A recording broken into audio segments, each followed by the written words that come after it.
যারা আটরশি তারা ভাবে তারাই জান্নাতের পথে আছে, যারা দেওয়ানবাগ তারা ভাবে তারা জান্নাতের পথে আছে, যারা মাইজবান্ডার তারা ভাবে তারা জান্নাতের পথে আছে, ঠিক না? যারা সরমনাই তারা ভাবে না না তোরা সব বাদ, আমরা আছি।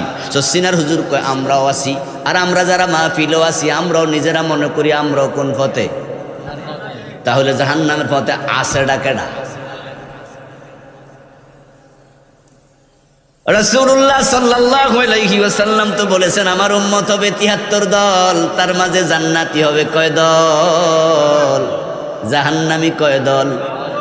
তো জাহান্নামী ৭২ দল কই? সবাই তো আমি জান্নাতি।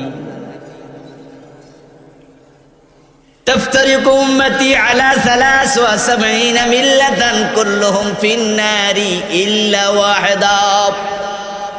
আমার উম্মত গুলো ৭২ দলে ভাগ হবে, ৭২ দল জাহান্নামে যাবে, জান্নাতে যাবে মাত্র এক দল। এবার আপনারা একটু দয়া করে বলুন তো জান্নাতীর সংখ্যা আসলে বেশি না কম? জোরে বলেন, বেশি না কম? তো এখন বাংলাদেশে যত লোক আছে হেরে জিগাইলে নিজের জাহান্নামী কইব কজনে? সবাই কয় আমি জান্নাতে। এই জন্যই তো বলছি বন্ধু, তোমার কথা হবে না, আমার কথা হবে না, আল্লাহর কথা শোনা দরকার আছে না নাই? আমার আল্লাহ কারা জান্নাতি কারা জাহান্নামী তিনি বলতেছেন, ইন্নাল্লাযীনা কাফারু মিন আহলিল কিতাবি ওয়াল মুশরিকিনা ফী নারি জাহান্নাম। আহলে কিতাবদের থেকে যারা মুশরিক, যারা কাফের, যারা মুশরিক, ফী নারি জাহান্নামা, তারাই হলো জাহান্নামী। খালিদিনা ফিহা, যারা মুশরিক যারা কাফের তারা জাহান্নামে ঢুকবে এবং চিরকাল সেখানে থাকবে। তাহলে জাহান্নামী কারা আমরা চিনে নিলাম আল্লাহর কথা থেকে। যারা কাফের, যারা মুশরিক তারা জান্নাতি না জাহান্নামী? তারা কি জাহান্নাম থেকে বের হবে না চিরকাল থাকবে? উলাইকা হুম শাররুল বারিয়া। এরপর আল্লাহ বলেন যারা কাফের, যারা মুশরিক তারা तमाम সৃষ্টি জগতের মাঝে সর্বনিকৃষ্ট। আল্লাহর সৃষ্টির মাঝে যত আছে সবার মাঝে সবচেয়ে খারাপ হলো কাফের এবং মুশরিক।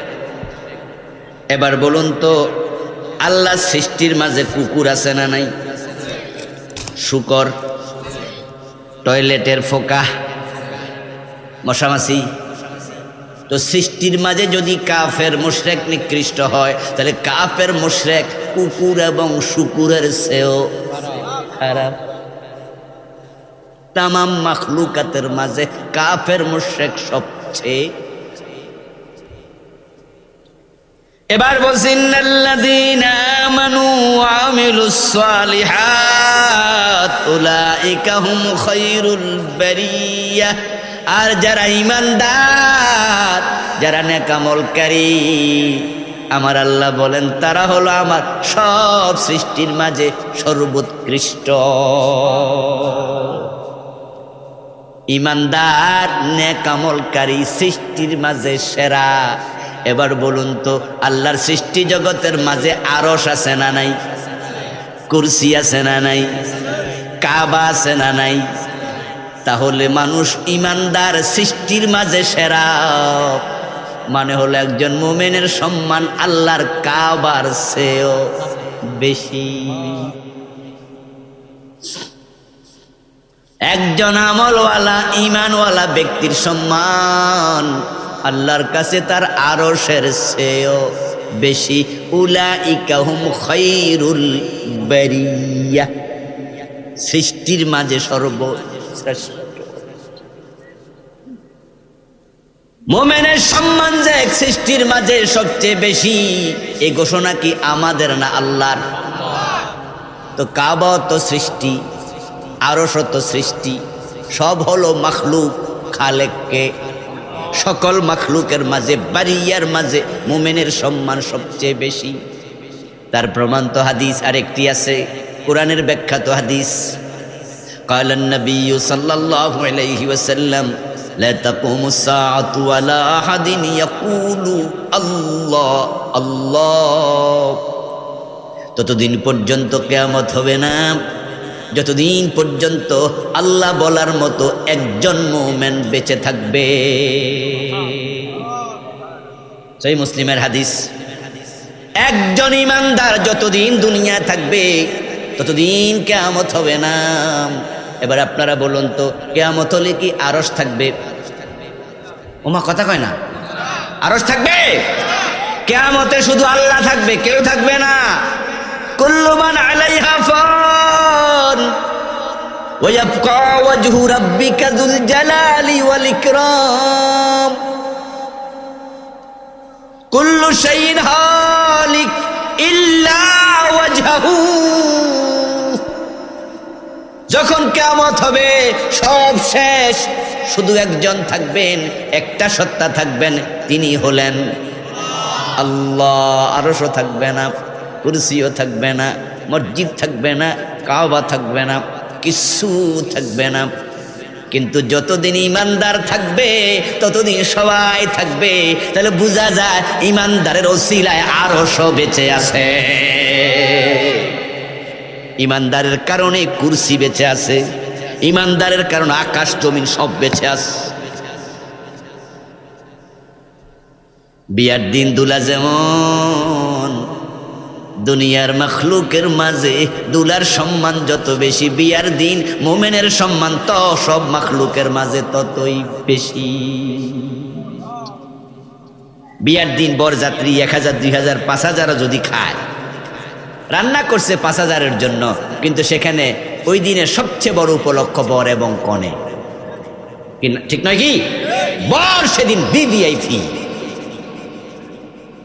বিয়ার দিন যদি আপনি এমপিও দাওয়াত দেন, মন্ত্রীও দাওয়াত দেন, সেদিন বড় টুপি, সুন্দর টুপি, বড় পোশাক, সুন্দর পোশাক, এবং সবার কাছে আকর্ষণীয় ব্যক্তি বর।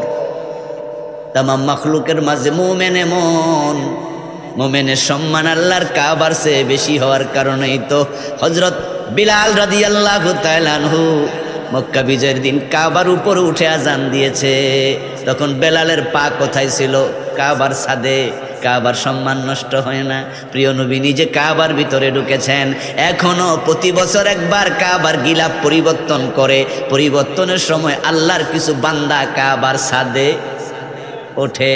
পা উঠেছে কাবার ছাদে, কাবার সম্মান কমে না। মোমেনের পা লাগলে কাবার দাম কমে না। কেমনে কমবে? কারণ মোমেনের সম্মান তো কাবার চেয়েও বেশি।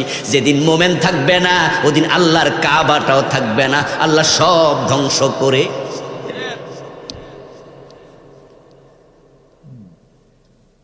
মোমেন আল্লাহর কাছে সবচেয়ে দামি মাখলুক। এবার সম্মান দেওয়ার পর আল্লাহ তাআলা বলছে, শুনুন, জাযাউহুম ইনদা রাব্বিহিম জান্নাত। যারা ঈমানওয়ালা আমলওয়ালা হবে আল্লাহ তাদের সবাইকে প্রতিদান স্বরূপ আল্লাহর জান্নাত দিয়ে দেবে। এবার আমি আপনাদেরকে আবার স্মরণ করাচ্ছি, আপনারা আমার সাথে একটু বলবেন, কাফের এবং মুশরিক জান্নাতি না জাহান্নামী? আর যারা ঈমানওয়ালা আমলওয়ালা তারা জাহান্নামী না জান্নাতি? এবার নিজেকে খুঁজুন।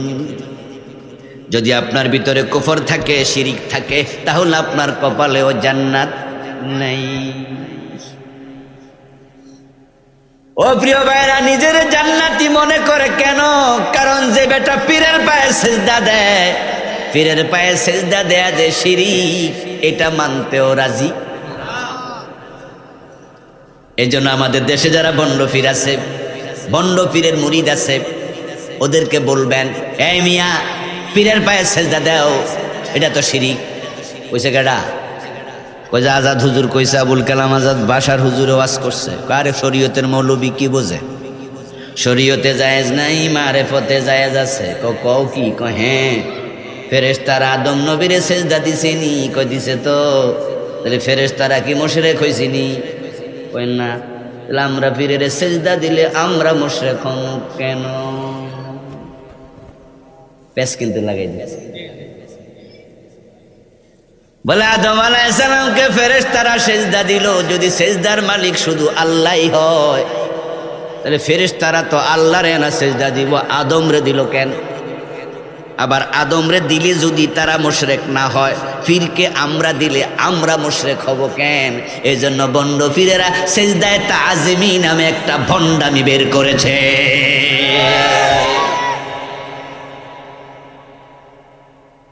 দেখেন তারাও নিজদেরকে সেজদার কারণে মুশরিক মনে করে না। এবার আপনি বলবেন পীরের সামনে তোমার বউ নিলা, তোমার মেয়েটা যুবতী মেয়ে দিয়া পীরের পা টিপাইলা, বউ সামনে বসাইলা, এটা কি গুনাহ হইল না? কোরআনে না পর্দার কথা আছে, হাদিসে না রাসূল পর্দা করতে বলছে? তখন বলে দেবে বেটা তোর চোখ আর হুজুরের চোখ। দেখেন বাটফার কত। আমাদের চোখ হলো মাংসের তৈরি, পিসায় বেটা মার্বেল দিয়া বানছে কিনা। দেখবেন আপনি পাপিষ্ট নিজেকে যুক্তি দিয়া ভালো বানাতে চায়, ঠিক কিনা? যেই বেটা ঘুষ খায়, বর্তমানে অফিস গুলোতে ফাইল আটকায়া ঘুষ খাওয়া অফিসার আছে কিনা? আপনি জিজ্ঞাসা করবেন, এই মিয়া সরকার আপনার বেতন দেয় না? দেয় তো, তাহলে ঘুষ খান কেন? ঘুষ খাই কেন আপনি কি বুঝবেন? মানে ঘুষ খান আবার 32 বাস করে হাসেন, ঘুষ খান আবার উল্টা কোন, আপনি কি বুঝবেন? পাইছেন কি? বলে মিয়া চাকরি দিয়েছি 20 লাখ টাকা দিয়ে, চাকরি পাইতে 20 লাখ ঘুষ দিচ্ছি, তো টাকা তুলবো কেডা? বেতন পাই কত? টিয়া উঠবো নি? কেমন পর্যন্ত উঠবে? তারপরে আবার আমার যখন প্রথম পোস্টিং হিল ট্যাক্সে দিছিল, তো পার্বত্য চট্টগ্রাম ভোলা মাইয়া তুই কুমিল্লাতে যাই কেমনে, এই জন্য আবার 10 লাখ দিয়া কুমিল্লা আইছি, মোট কত লাখ গেল? এখন যে বেতন পাই 18,000 টাকা, 18,000 টাকা দিয়ে আবার ঘর ভাড়া, বাড়ি ভাড়া, বাজার খরচা, ডিম একটার দাম 12-13 টাকা, পেঁয়াজের কেজি 200 টাকা। মানে এই যুক্তি দিয়ে বুঝাচ্ছে ওনার জন্য গোশ খাওয়া জায়েজ আছে এবং এটা ওনার অধিকার। কি যুক্তি শুনে এটা মনে হচ্ছে না? দেখেন যে কত বড় পাপিষ্ট, এই যে ঘুষ খাওয়ার মতো হারাম কাজ করছে, এ নিয়ে তার অন্তরে সামান্য অনুতাপ নাই, বরং সে মনে করে এটা তার অধিকার। এরপরে কি করবো জানেন? আচ্ছা বুঝছি ভাই, আপনি এত বেশি ঝামেলা করতেছেন, অন্য রাতে 10,000 নেই, তো আপনি 5,000 দেন, 5,000 আপনারা মাফ করে দিলাম। এখন 5,000 গোশ নিয়ে আর 5,000 মাফ করছে, মনে হয় যেন হেতের দাদা আপনার পকেটে টাকা রাখা গেছে, বেড়া অধিকার মাফ করছে। ওই 5,000 নিয়া উল্টা হে মনে করে হে আপনার উপকার করছে। ও প্রিয় ভাই, আপনার বাড়িতে চুরি করবে, চোর যদি ধরা পড়ে, চোরের আপনি ধৈরা জিজ্ঞাসা করবেন চুরিটা কেন করলি, দেখবেন হে তো যুক্তি দিব যে কয়দিন না খাই আছে পোলাপান। আরে কয়দিন যদি পোলাপান না খেয়ে থাকে, আমি বাবা হিসাবে সহ্য করি কেমনে? আরে তাই বুঝে আমার বাড়ি চুরি করবি? কত করতাম কি, রিক্সা চালা, ওই যে কষ্ট, তাহলে হে রিক্সা কষ্ট করে চালাইব না, এই জন্য হে চুরি করার অধিকার রাখে, ঠিক না? আজীব যুক্তি। ইন্নাল্লাযীনা কাফারু মিন আহলিল কিতাবি ওয়াল মুশরিকিনা ফী নারি জাহান্নাম। কুফরি করবা, শিরিক করবা, তুমি জাহান্নামী। এখন যে কাফের সেও তো যুক্তি দিয়া বুঝায় সে কাফের না, যে বেটা মুশরিক সেও যুক্তি দিয়া বুঝায় সে মুশরিক না। কই যাইবেন কোন? এজন্য কোন কাজ কুফর, কোন কাজ শিরিক, এটা আল্লাহর কোরআন রাসূলের হাদিস থেকে জানা দরকার আছে না নাই? আমি এখনই কিছু বলবো, মনোযোগ দিয়ে শুনবেন, কারণ শিরিক কুফর যদি থাকে কপালে জান্নাত নাই। আমি ঢাকা সাভার নামে একটা জায়গা আছে, নাম শুনছেন? ওখানে আমি একটা জুমা মসজিদে 14 বছর জুমা পড়েছি। মাদ্রাসা আমার ফার্ম গেটে, কিন্তু জুমাটা শুধু ওখানে পড়াইতাম। তো সাভার যে জায়গায় জুমা পড়াইছি ওখানে একটা খ্রিস্টান কলেজ ছিল, রেডিও কলোনি একটা এলাকা, ওখানে আমার মসজিদের একটু পিছনে খ্রিস্টান কলেজ। সেই কলেজে এমফিল ডিগ্রি দেয় খ্রিস্টানদের মাঝে, যারা গবেষক আছে ছাত্র, তাদেরকে তারা গবেষণার জন্য এমফিল ডিগ্রির মতো একটি ডিগ্রি দেয়। ওদের ধর্মীয় প্রতিষ্ঠান। তো একবার ওই কলেজের প্রিন্সিপাল সাহেব আমাকে ফোন দিলেন, কোনোভাবে আমার নাম্বার সংগ্রহ করছে, করে আমাকে কল করে পরিচয় দিল, হুজুর আমি আপনার পাশে খ্রিস্টান কলেজের প্রিন্সিপাল অমুক বলছি। তো আমি বললাম যে মহাশয় ভাইজান তাহলে কেন ফোন দিলেন বলেন। বললো আমার 4-5 জন ছাত্র নিয়ে আমি আপনার সাথে একটু কথা বলতে চাই, একটু সময় দিবেন কি? আমি বললাম কোন বিষয়ে কথা বলবেন? বললো আমরা আন্তধর্মীয় সংলাপ এরকম একটা বিষয়ের উপর আমার 5 জন ছাত্র 4 জন ছাত্র গবেষণা করছে, ওরা কিছু বিষয় ইসলাম সম্পর্কে জানবে, কিছু কোশ্চেন করবে, আপনি জবাব দেবেন। আমরা ইসলামের ব্যাপারেও গবেষণা করছি, এটা তাদের সাবজেক্ট, গবেষণার বিষয়। বৌদ্ধ ধর্ম, হিন্দু ধর্ম, খ্রিস্ট ধর্ম, ইহুদি ধর্ম, ইসলাম ধর্ম তার সাথে আছে। তা আমি সময় দিলাম, দ্যাটস ওকে, অমুক দিন আসেন। তা আমি তাদেরকে নিয়ে একবারে মসজিদের ভিতরেই বসলাম। আল্লাহর ঘর মসজিদ সবার জন্য। আল্লাহর হাবিবের জামানাতে মসজিদে ঢুকে এক অমুসলিম প্রস্রাব করছে এমন হাদিস সাহাবারা দৌড়ানি মারছে, রাসূল বলছে এই না দৌড়াইস না, থাক কাম সেরে লাগ। তারপরে বুঝাইয়া বলছে এটা ইবাদতের জায়গা, এখানে প্রস্রাব করা যাবে না। সাহাবাদেরকে বলছে এক বালতি পানি ঢেলে দাও। মসজিদে আসতে পারবে সবাই। আমাদেরকে মাঝে মাঝে মানুষ জিজ্ঞাসা করে, প্রশ্ন করে, হুজুর আমরা কিছু চাকরি করি, এক জায়গায় বন্ধু বান্ধব হিন্দু আছে, ইফতার করার সময় তারা যদি খাইতে আসে জায়েজ আছে? আমরা বলি ওয়েলকাম বলো, ওয়েলকাম বলো।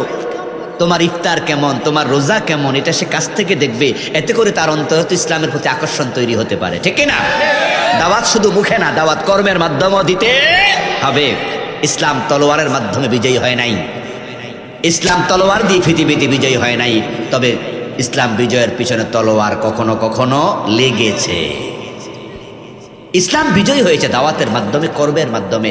বিশ্বনবীর কাজ দেখে, বিশ্বনবীর কথা শুনে কাফের মুসলমান হয়েছে, ঠিক না? দাওয়াত দিয়েছে মুসলমান। আমি তাদেরকে সময় দিলাম, তারা আসলো, মসজিদে বসলাম। আমাকে অনেকগুলো প্রশ্ন করলো, বহু বিবাহ নিয়ে প্রশ্ন করলো।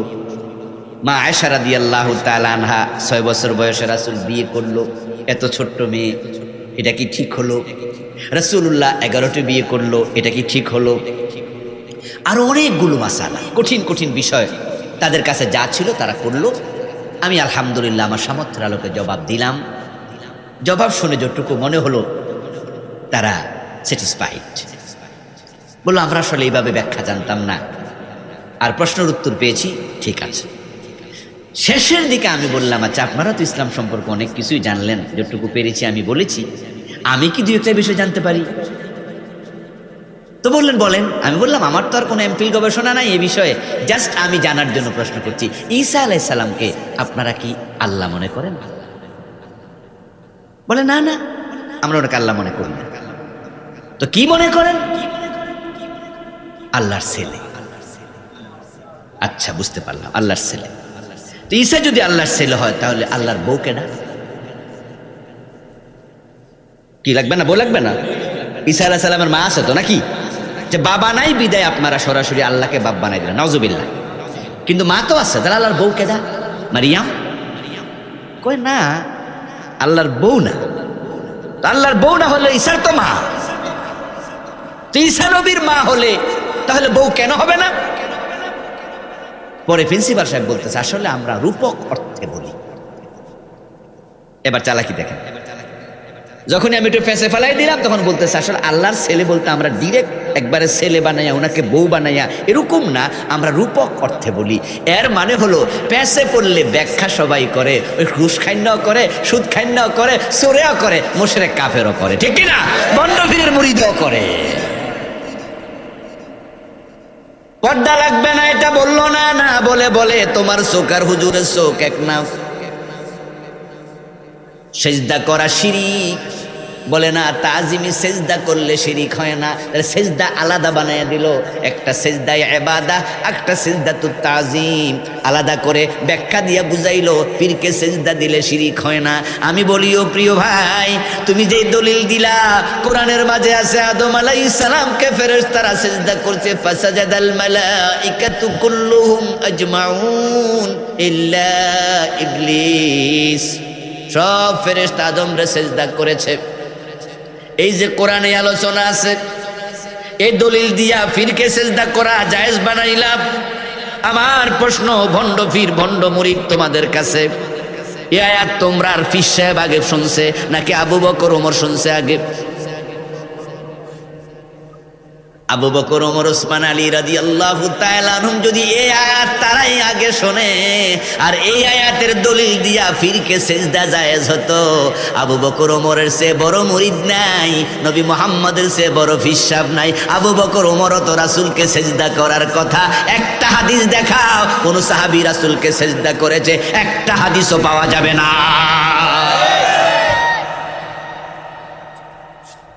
ওই আয়াত দিয়া দলিল দিয়া তোমরা সেজদা বাইর করলা করতে। যদি সেজদায়ে তাজিমি নামে কোন সেজদায়ে আয়াতের দলিল দিয়া বের করা যেত, আবু বকর ওমর বের করতো, রাসূলকে সেজদা করত। মা আয়েশা আরো বেশি করত, উম্মু সালামা জয়নব রাসূলের বউরা আরো বেশি করত। কিন্তু মা আয়েশা কি বিশ্ব নবীকে একটা সেজদা দিছে? আদম আলাইহিস সালামকে ফেরেশতারা সিজদা করলো, করার জন্য আদেশ করেছিল কে? ইয কুলনা লিল মালাইকাতি ইসজুদু লিআদম, আমি ফেরেশতাদেরকে বলেছি আদমরে সিজদা করো। তো আল্লাহর অর্ডার তারা পালন করছে। তোরা যে সিজদা করস ফিরেরে, তোরার ফিরেরে সিজদা করতে আল্লাহ কই কইছে? ওটা দেখা। যদি এখন আপনি আপনার ফিরের কাছে এগুলো তুলে ধরেন যে আজাদ হুজুর তো এটা কইছে, তাহলে এবার উত্তর না পাইয়া কইব হে রোয়াজে যাইতে তোরে কইছে কেডা? হে তো ওহাবি, ঠিক না? যখন পারে না দলিল খুঁজা তখন আমাদের কি বানাই দেয়?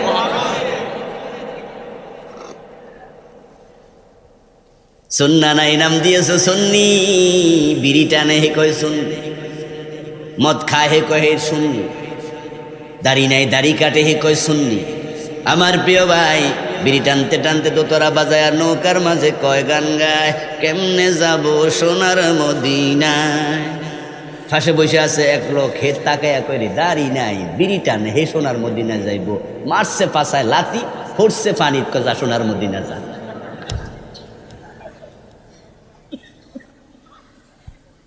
আমার প্রিয় ভাই শুনুন, কফর যদি থাকে, নবীর বাবাও যদি হন, শিরিক যদি থাকে, আপনি জান্নাত পাবেন না। যেমন ইব্রাহিম নবীর বাবা আজর জান্নাত পাবে না।